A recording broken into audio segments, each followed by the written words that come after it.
به نام خدا. از حسن انتخاب شما جهت خرید دستگاه بندانداز بانو متشکریم. بند انداختن باعث جریان یافتن خون در زیر پوست و تراوت آن شده و مانع از ضخیم شدن مو و رویش سریع آن می‌گردد و نیز به مرور باعث کم شدن موهای زائد می‌شود. برای استفاده از این دستگاه توجه شما را به چند مورد مهم جلب می‌نمایم. 1.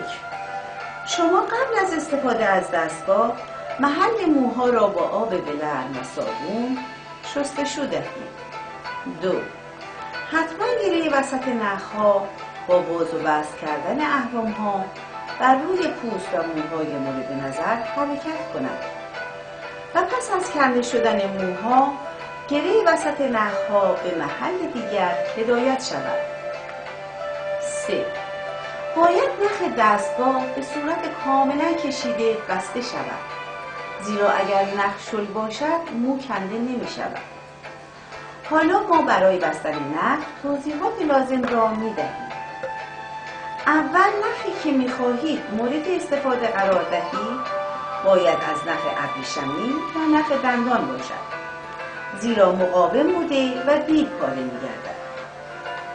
اگر نخ ابریشمی استفاده می کنید باید آن را چندلا کرده تا به ضخامت دلخواه برسد. سپس آن را در محل گره نخ قرار داده و 3 نوبت پشت هم گره بزنید.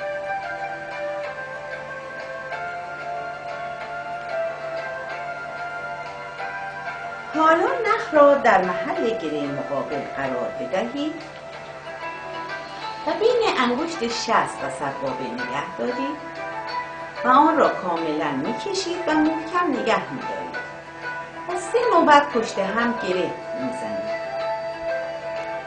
باید در نظر داشت در موقع گره زدن نخ در زیر انگشتان گیز نخورد و شل نگردد.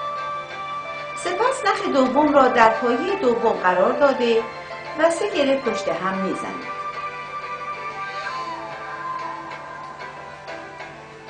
بعد از نزدیک کردن دو سر بندانداز به هم، نخ دوم را به دور نخ اول 3 تاب می‌دهیم و انتهای نخ را در محل گره زدن در مقابل پایه دوم قرار داده و کاملا آن را می‌کشید و همانند نخ اول بین انگشتان شست و سبابه نگه داشته و 3 گره پشت هم بزنید.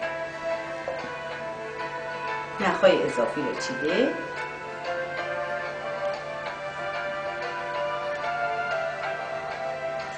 حالا دستگاه آماده بند انداختن است.